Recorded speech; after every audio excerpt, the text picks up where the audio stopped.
Gaya belajar ini ada kaitannya dengan persarafan. Ya, persarafan ini kan tadi kita sudah tahu ya, dia kerjanya kayak kabel listrik yang membawa informasi atau data-data yang ditangkap oleh indera ke otak. Ya, nanti otak, ya, program-program di otak juga memberi pesan kepada sistem saraf, sehingga sistem saraf ini melakukan perilaku, ya, atau melakukan tindakan. Ya, nah. Ada anak sistem saraf di matanya itu lebih dominan. Ada anak di telinga, ada anak di tangan dan kaki. Untuk itulah ada istilahnya gaya belajar visual, di mana anak yang sistem sarafnya di mata dominannya di mata sarafnya yang menangkap informasi, maka anak yang gaya belajar visual ini kalau belajar satu cirinya ya harus harus lihat bapak ibu gurunya menerangkan. Jadi dia fokus pada monitor. Kalau sekarang pandemi ya, dan seneng ya kalau baca bukunya diwarnain ya, supaya tulisannya diwarnain, jadi matanya dia langsung bisa lihat, sudah diwarnain, dikasih stabilo, garis bawah, garis merah gitu, itu visual ya, gaya visual ya. Makanya kalau anak lagi di kelas gaya visual dan dia duduk di belakang, itu kesiksa tuh, karena dia nggak bisa ngelihat gurunya ngajarin karena kealingan teman-temannya. Makanya dia bilang, awas dong, aku nggak lihat. Nah itu visual. Ada anak telinganya, saraf telinganya yang lebih dominan. Dia nggak perlu ngelihat, yang penting harus dengar. Makanya sering anak ini yang disebut gaya belajar auditori. Sehingga kadang anak-anak nggak ngelihat bapak ibu gurunya menjelaskan, tapi telinganya diarahkan ke sumber suara. Maka sering kelihatannya dia nggak merhatiin bapak ibu guru, padahal telinganya yang dikedepanin.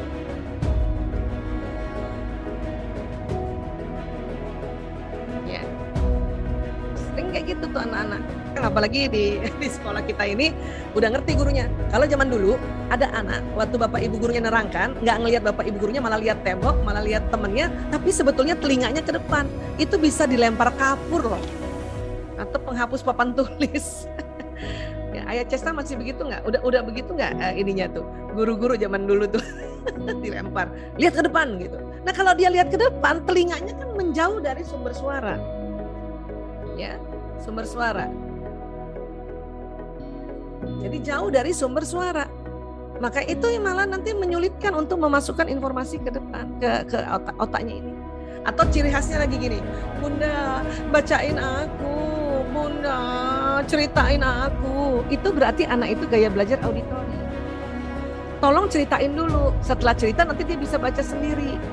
Cuman kadang karena kita nggak tahu, kita bilang apa, karena sibuk juga bundanya, baca sendiri dong, kan udah bisa baca.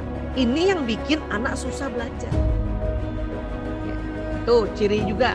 Ciri berikutnya, dia kalau baca buku keras-keras. Terus bundanya, kalau baca dalam hati aja, nggak usah keras-keras. Itu lagi susah lagi nih anak nanti untuk mengambil informasi. Karena mungkin bundanya yang gaya visual, kan beda-beda gaya belajar anak sama orang tua aja beda.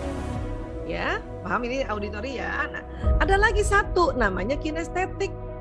Itu saraf di tangannya, itu ya, dia harus bergerak melakukan sesuatu agar informasi yang diberikan oleh bapak ibu guru justru masuk ke atas kepalanya ini. Bisa jadi Cesta yang begitu. Malah dia dikombinasikan dengan apa? Bakat. Di mana sih bakat di sini? Bakat anak yang senang gunting-gunting, kemudian senang bikin DIY sendiri, itu namanya punya kecerdasan visual spasial. Di sini itu jago desain nanti, jago arsitektur di sini. Jadi sudah berinteraksi antara persarafan yang di tangan, ada yang di kaki loh. Makanya kalau lagi belajar maunya gerak sana gerak sini, jalan sana jalan sini. Kalau di kelas dia keluar dari tempat duduknya ke tempat temennya. Ini kalau guru nggak ngerti dimarahin lagi, kasihan kan kalau anak kinestetik. Nah, Cesta itu bisa dari tangan, makanya masuk. Tiga-tiga ini sebetulnya semua bekerja indera itu, cuman ada namanya urutan dominasi. Bisa jadi Cesta yang satu kinestetik, auditori, baru visual. Maka dia sambil ngerjain, telinganya juga itu malah masuk. Tinggal nanti tahu bahwa dia berhasil nggak dengan cara kayak gitu. Lihat aja tugasnya udah diselesaikan enggak, ya tepat waktu enggak. Dan ingat ya, kalau tepat waktu kan ada range. Ya, yang penting di range itu 3 hari itu gitu. Misalnya 3 hari nih ya dikasih waktu. Terus ujiannya gimana? Ulang itu aja kan. Kontrol di situ aja untuk kontrolnya, untuk menjadi indikator. Oh, dia dengan belajar sambil mengerjakan sesuatu, oh masuk. Oh, ini berarti gaya belajar dia urutannya adalah kinestetik, auditori, visual. Kayak gitu loh Ayah. Ya. Nah, keren nggak tuh? Anak jadi pinter, ada karya juga berhasil. Keren banget loh. Nah, kalau anak laki-laki saya tuh yang begitu tuh yang anak pertama. Anak pertama saya, Mas Lanang, dan sekarang sudah dokter loh. Dia pengganti saya sekarang di dokter narkoba dan dia juga seorang hipnoterapis. Dari dulu sampai sekarang kalau belajar main yoyo. Untung guru-gurunya SD dia sama guru sampai SMP ya, itu ya saya kasih masukan tentang gaya belajar. Jadi nggak marah guru. Alhamdulillah, Allahu Akbar. Ini penting nih kalau gini. Kita dulu ya belum sampai ke sini penelitiannya, padahal Allah sudah kasih dominasi persarapan. Ya, jadi ini harus dipahami. 3 ini kita harus tahu urutannya kayak gimana sih anak-anak, yang mana dominan pertama, dominan kedua, dan yang berikutnya apa. Sehingga kita tidak tegang karena kayak gini. Jadi kan nanti Ayah suka bingung kan, berhentiin nggak ya? Sampaikan aja, karena anak-anak juga dia harus tahu bahwa oh saya gaya belajarnya kinestetik. Dan yang unik adalah anak sekarang 60% gaya kinestetik dominan. Ya, nah seperti itu.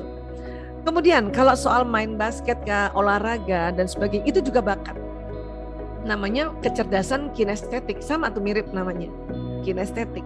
Biasanya anak yang gaya belajarnya kinestetik itu suka juga ke olahraga. Cuman karena dia perempuan, mungkin agak beda sekali yang nama gaya kinestetiknya. Bisa jadi dia kinestetik yang bercampur dengan kecerdasan visual spasial. Dia senang yang bergerak tapi membentuk sesuatu, berkarya sesuatu. Makanya ada produknya gitu, hasil produknya. Ada anak yang kinestetiknya murni, apalagi anak laki, ya itulah senang ya main basket. Jangankan diajakin main basket, di rumah, dalam rumah main basket Pak. Kalau anak yang memang bakatnya kinestetik dan anak laki pula. Insya Allah nanti Papa Cesta bilang sama Mama Cesta ya, yuk kita insya Allah punya anak laki lagi yuk gitu.